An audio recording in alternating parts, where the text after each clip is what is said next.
नमस्कार दोस्तों और स्वागत है आप सभी का आज के नए वीडियो लेक्चर में। और आज के वीडियो लेक्चर में हम बात करने जा रहे हैं कि अपने निबंध को और बेहतर और इफ़ेक्टिव तरीके से कैसे लिखें। आज इसी वीडियो लेक्चर में इसी टॉपिक पर बात करेंगे। आइए चलते हैं व्हाइट बोर्ड की तरफ। निबंध लिखते समय ध्यान रखने योग्य। जब हम निबंध लिखते हैं तो उस समय हमें कुछ बातों का ध्यान देना है जो यहाँ पर लिखी हुई हैं। पहला है आपका प्रस्तावना यानी कि इंट्रोडक्शन। दूसरा है आपका अर्थ मीनिंग। तीसरा है आपका कारण रीज़न। चौथा है हानियाँ कॉजेस। पांचवा है निवारण प्रिकॉशंस। और छठा है उपसंहार कंक्लूजन।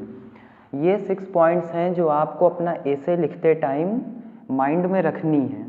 अब जैसे मान लीजिए उदाहरण के तौर पर, एग्जाम्पल के तौर पर हमने टॉपिक लिया पर्यावरण प्रदूषण। मान लीजिए ये टॉपिक लिया हमने उदाहरण के तौर पर, एग्जाम्पल के तौर पर। अब इन्हीं पॉइंट्स को फॉलो करके मैं आपको पर्यावरण प्रदूषण के ऊपर एक बेस्ट हिंट दूंगा कि आप बेस्ट एसे कैसे लिख सकते हैं।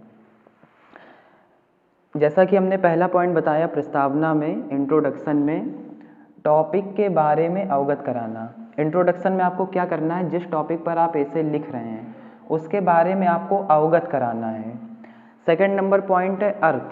अर्थ माने होता है मीनिंग। इसमें आपको क्या करना है, टॉपिक के बारे में बताना या परिभाषित करना है। मीनिंग में आप ये करेंगे। थर्ड नंबर पॉइंट है कारण। अब जो टॉपिक आप लिख रहे हैं उस टॉपिक के घटित होने के क्या क्या कारण हैं, क्या क्या रीज़न है, उनका भी आप उल्लेख करेंगे। टॉपिक के घटित होने के कारणों का भी आप उल्लेख करेंगे। अब वो कारण हुए, अब उससे कुछ आपकी हानियाँ होंगी या कुछ लाभ होंगे। मान लीजिए हानियाँ हुई, लॉस हुए, कॉजेस हुए, तो टॉपिक से होने वाली हानियों के उल्लेख करना जो उसके घटित होने के बाद जो जो हानियाँ हो रही हैं उनका आप उल्लेख करेंगे। इसके बाद में पांचवा नंबर पॉइंट है निवारण प्रिकॉशंस। टॉपिक में बचाव के उपाय लिखना। अब जो हानियाँ हुई हैं उन हानियों के कैसे उनसे बच सकते हैं, उनके कुछ उपाय होते हैं, उन्हीं निवारणों का भी आपको अपने एसे में उल्लेख करना है।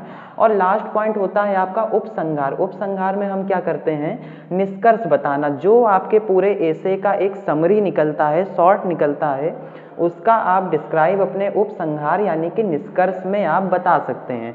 ये कुछ पॉइंट्स हैं, अगर इनको आप फॉलो करते हैं तो आपका एसे एक यूनिक एसे निकल करके आएगा जो आपके एसे को बेटर बना देगा। बाकी जो स्टूडेंट एसे लिख रहे हैं